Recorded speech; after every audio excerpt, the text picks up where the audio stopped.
Bonne année à tous nos très chers internautes. Vous suivez cette émission Génération des Rites qui est présentée par votre humble servante Rites Pungala Jolibilité. Et voilà, tout ça déjà à la fin de l'année. Aujourd'hui, nous sommes le 29 décembre. Donc, on retient dernier vendredi, il y a année 2017. Et voilà. Bonne année à tous nos très chers internautes, bonne année à tous nos boss. On va soutenir, on va bien au salaire pour vraiment on est de cœur avec vous. Et voilà, je vous rappelle que cette émission a toujours été filmé par un bel homme. Il s'appelle Chris Kolumvadi qui est derrière la caméra. Merci à toi d'être là. Merci à Hilaire Clark. C'est la grande équipe de cette émission Génération des Rites. Et voilà, bonne année à vous. Et voilà cette émission. Aujourd'hui, j'ai un réel plaisir de recevoir pour vous Alima Kiangando. Alima Kiangando Botunanga, Alima Kiangando Kendawa. Bien au monde qui est en antenne A. Nangola Erintien voima atunanga Alima Kiangando Kendawa pi. Nengani ni Ali Depo Longwe pa mouyon de gauche, succès ça le quoi bro. Et le balango ça. Et voilà, aujourd'hui il est là. Moi je dis un bon nana. Président Alima Kiangando. Merci, pareillement, et journaliste Monene Mboka Oyo, donc vous me là. Ouais, j'aime tant Mayaka Ozala toujours on a prêt pour nous yamba biso vraiment merci pour la confiance, merci pour la fidélité Ozala. Ce qui binoté biso to koyeba na ndengeni na monde international. Bino fobo zala rap biso to yeba na mokili mobimba, c'est ça. Président Zalani na ngoso na yebisi ba na ko sala émission na Ali foba isa Alima Kiangando.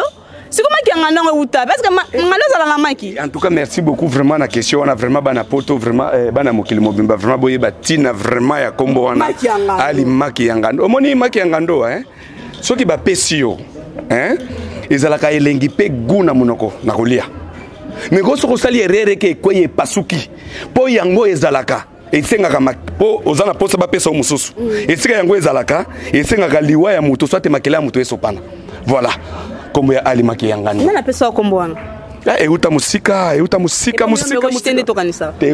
na Equateur musika na Equateur pe na fait fond na mboka moko babenga ngo na Equateur na Mbandaka na Bonginji na bakati pembe na ba parc.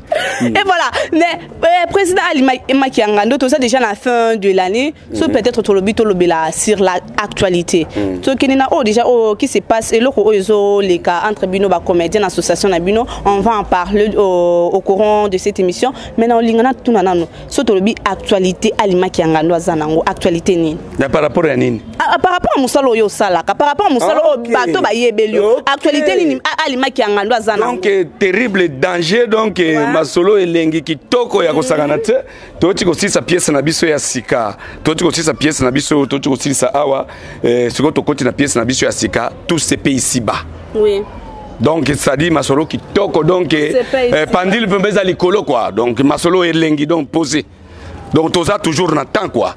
Donc Ali si quoi là on est ça président olongwe pas muyombe ko comme président pe na remarque na groupe oyozala la plupart ya bato so za en 4 ans na 6 mais yemo pas le base ceux qui mutaze pas na ngaza na 6 mais tanga longwa nga longola elo nanga c'est que yepi ba longole lo non nganga ndo vraiment na sila la vérité ba solo nganga ndo vraiment na sila tia nganga ndo vraiment na zali preuve neke na kati ya Kenya vraiment masoleza kitoko soko tuni bana kino même monde entier bazotana ba antenne awa na tala za chaîne toza na kati internet ezolanda na Angola ya una zolobati tuna bakobete lo lisolo même na Kenya wa donc masolo carré ya kotaka te mutu kota ko fungula mnoko zati c'est yo bana ko envier vie no muyombe gauche non na ko envier ni wana za père na ngai na ko envier na ndenge nini soki na envier beza normal pour za papa nanga vous comprendre moi na nyoso za kananda kwa papa na yeso ki akoli c'est normalement abimana kwa ba parents azwa abala mwasi na ye abota bana sala foyer papa wana mona bakoko bino molinga bongo te yo linga bongo te linga bongo ah vraiment et voilà c'est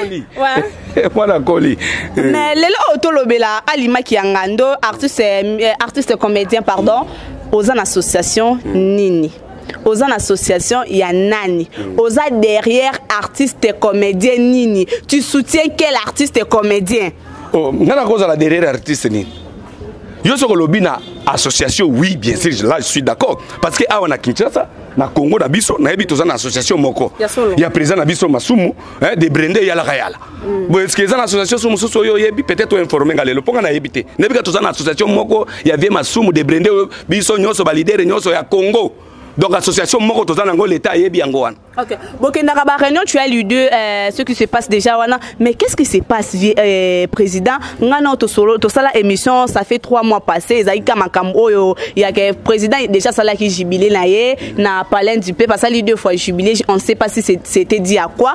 Il fait normalement il fallait président Mosusu aya.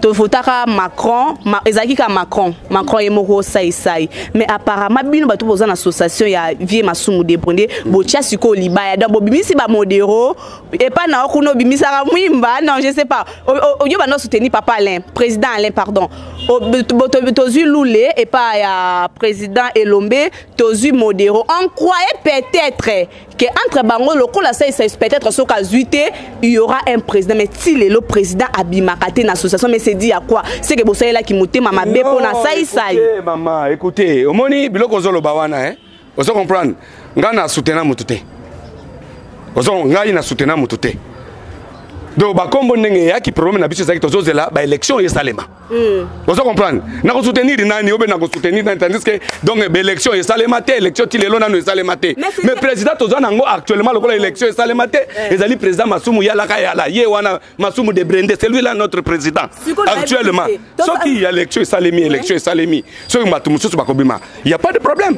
Si le président pour élection salama il faut quoi pour jubiler salama na palais du peuple jubiler salama tozala si pour la élection et salama il faut quoi pour ba réunion pe salama na film est-ce que jubiler yango oh et salama jubiler il y a président Masumu yala donc Masumu de Brende wana aza vient na biso et puis aza doyen puis aza sage pe voilà c'est ça donc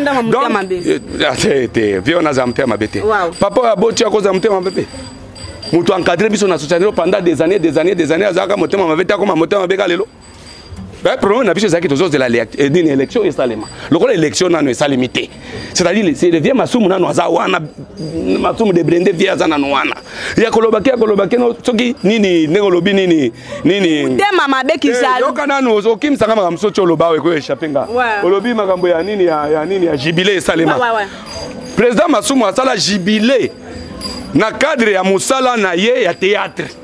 Vous comprenez, les gens qui moi, jubilé un anniversaire 50 ans d'un sala na art. Mais ça qui na makambo est tellement association. Vous comprenez, on est ça makambo association ça makambo mususu, makambo jubilé à présent Masumu est makambo mususu. Jubilé wana 2 fois. Asala jubilé wana 2 fois. Nandeni. Asala on a grand hôtel il y a souka uto ça on a parlé du pays. Ya kolobani ni keno atiki za président association té. Oui, ayebi sanga ke na lembi nanga il faut to pona mukonja. Déjà asali de mandats. Des mandats déjà ça suffit, il faut to ça la marche na moni bon na ebité to ça la marche to ke na dialogue to ndeni. Wana faut que tu na président Masumu ye moko de Brende, ye moko Masumu président na biso donc association, ya atiti pe okene to na ye moko akopesa ba réponse na mamsho zoloba. Mais ngana yebi na association na biso, ata soki mutu muso nga ya soki mutu muso banga ba muso banga ba postuler. Élection na no salemité. Élection pe salemate. Mutu azana no azawana eza président Masumu. To zozelati tango soto ba élection soki ko yaka soki ko salemaka. Ndeto ko yeba mutu ya koleka soki ko zananto, oya koleka za congolais. Oya koleka biso to kotombola libende nini bendele likolo to parce que ça mwana mboka. Aza mupaya te aza congolais. Mabe ezate. Il vous a juré pendant 10 ans, j'ai plus de 10 ans à Zala président. Est-ce qu'il a bien juré? Parce que la plupart, il y a personne va le baraquer. Bozan a bureau, mais Bozan la kata na ordinateur ou à terme qui est. Bozan en haute bureau, on a ce bokenda kobe. Sauf que peut-être ministre Koyamba Bino, Borokende Robert, Tissangon a cyber. Est-ce qu'il a bien juré? Si comme cyber, Basalango pourquoi? Non, qui vous a dit que Babylone konyo soana yozo tangawana ba machine ba nini ba ordinateur et tout ça bureau association nangote. Ce qui sont yebi yangote eza lukuta. Ce bato bakosa ka ondengo na teke bakosa ka. Pour la moni ça itango à lobby ka président et loko liboso cha ordinateur. On lui a posé la question pourquoi bi pona na association na biso biloko ezala raté. Boza na ba kitité. Papa mutakobo ya sai azate. Sai aza congolais, aza mwana mboka. Vous comprenez? Ce qui est élection, et ça les maca, et que ça y a l'équipe. Bon, ma bête, wapi. Vous avez le président, le président de l'association Moubimba. Bon, élection, et ça les maté. Bon, il y a répondre à la place. Muta cause la contre ça été. Aza d'abord courageux.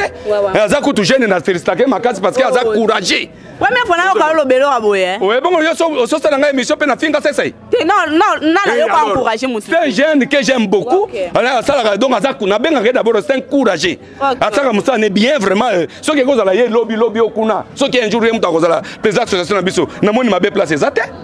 Mais président Ali, entre ce bâti rock bordeaux, primo, bâti vieux modéro, bâti loulé toti qui est kara, bâti saï. S'il faudra voter ou bien soutenir ou soutenir Nani. Nani. Parmi 4 personnes on attend quoi.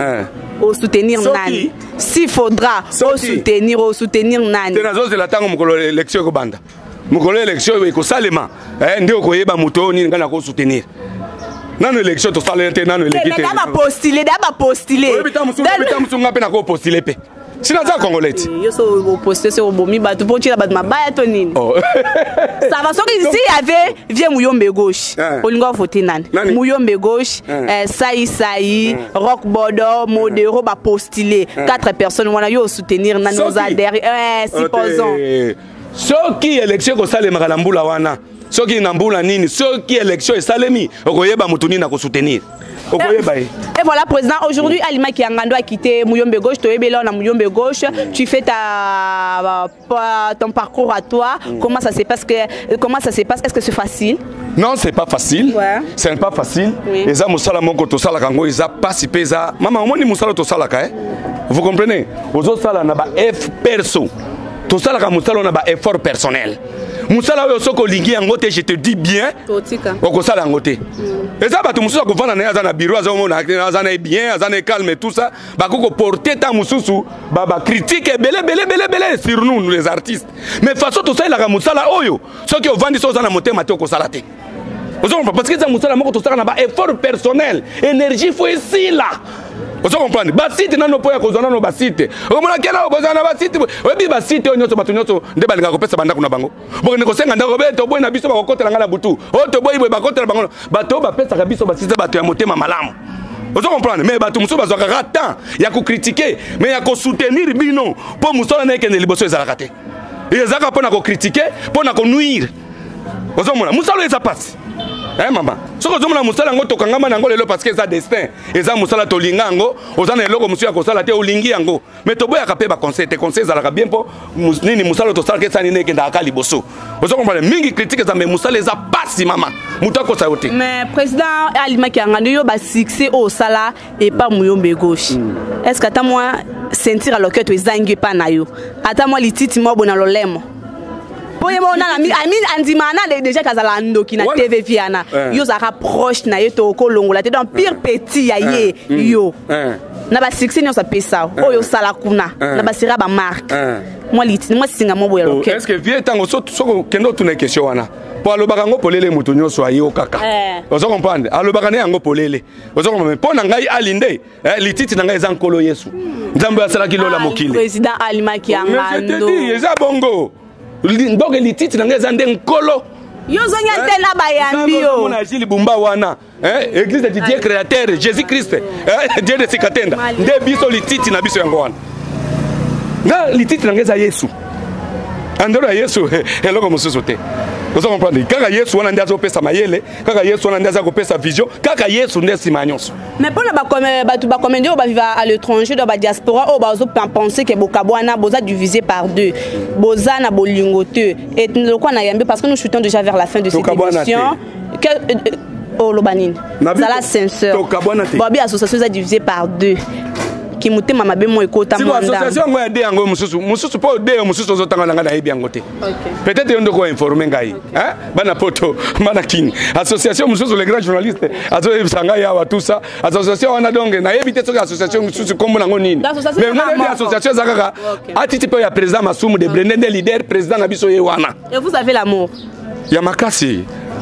Nalingana no donc ça makasi nalingaka sobe makasi nalingaka bodo makasi donc nalingaka vraiment papi fula nalingaka makasi vena nganga josi koloba te Muyombe gauche deux fois te Tony badi banga mopenzo nalingaka makasi vice-président mouvement groupe cinématographique natoseka il y avait Ladi Esobe olingaki makasi sai bazaki ba pare muto aganya ke zaki sai comment dirais-je zaki Esobe mais tant yo moni ke Esobe peut-être aleki na trophée pour dire que non na frappé petit na ngai d'après yo siko et petit na yo sai et sali peut-être mabela vie o kitisanga d'après yo comment ko juger biloko wana non omoni ba biloko mususu na vie il faut to ndimaka ozo comprendre yoka ba biloko mususu na vie il faut to ndimaka ozo na par rapport à eloko ozoloba wana na to seka kuna parce que nazala kite na kende kite na to seka ndenge ozoloba wana ba juriste bazaka kuna ti ce n'est pas que non Esobe yaki bon ami autoproclamé moko ka que non ye muto a gagné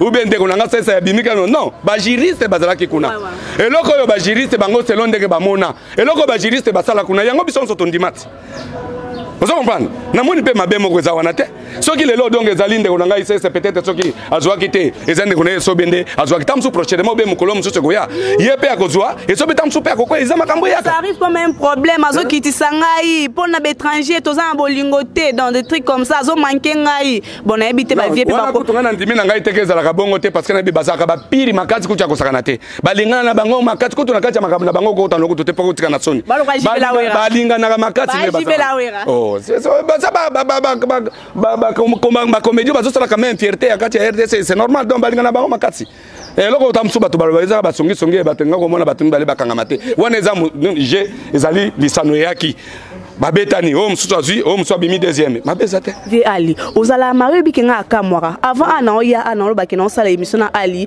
c'est vi mo bobi ali ana na sepelani mais façon ya publicité bosala na Ariette Kajinga façon matela o obité basuka mabe non Ariette Kajinga na vraiment zali moi si munene journaliste bacha ngonde nini yo bebisi Ariette Kajinga façon matela yo journaliste ya munene ya mboka oyo puis moi si ya joueur munene apesa ka fierté ya drapeau ya mboka matela yo président eza musalati il faut pas matelo bon un homme marié il va pesa biso to sala donc mundela na linga ki faut sala nini wana il faut matelo bon et bon ça kenini ndé na boy mama fifi na ngai fifi fita ndé na boy fifi fita o yanga yo fifi fita o motema na ngai bombo secret na nga ndé na boy président le président un numéro de contact voilà depuis l'Angola les boss des boss héritier voit ma mère non les mikolo muto kwa robino ko ndo beta na Angola des gars mais nzama épargner ba oyanga héritier voit ma et ba bon c'est sûr na no komi gagner mami kenye ba papa ngeli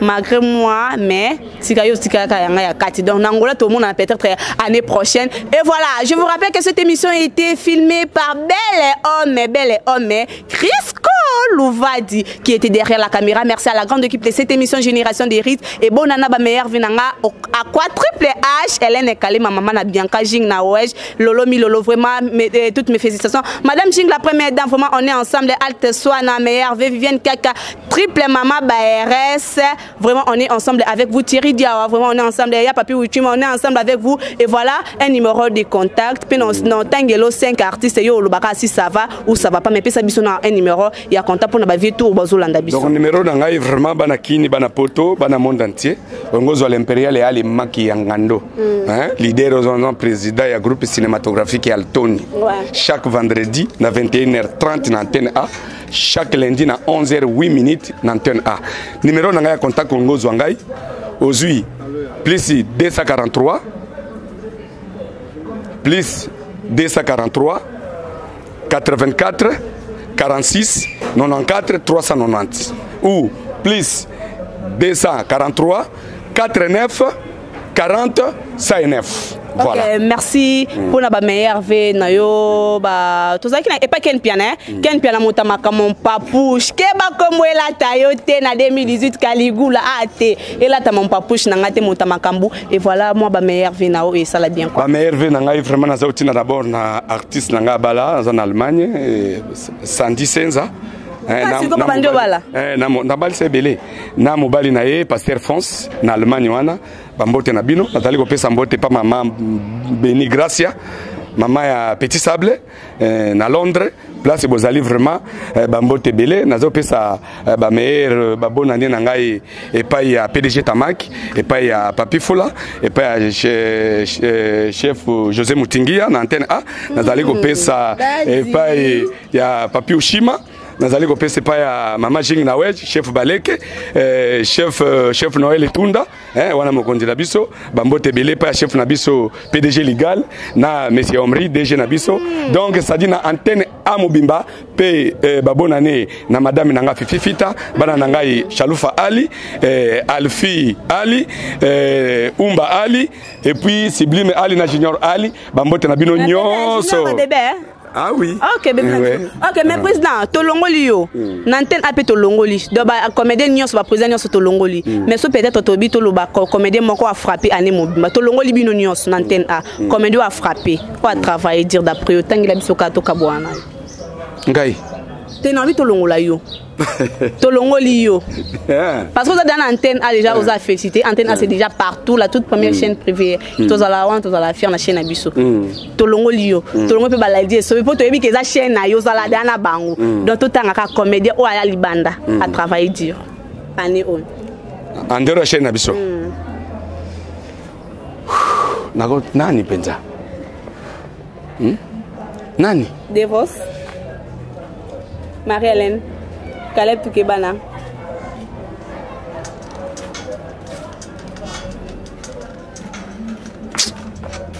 Bon, en dehors d'antenne, vraiment na monité.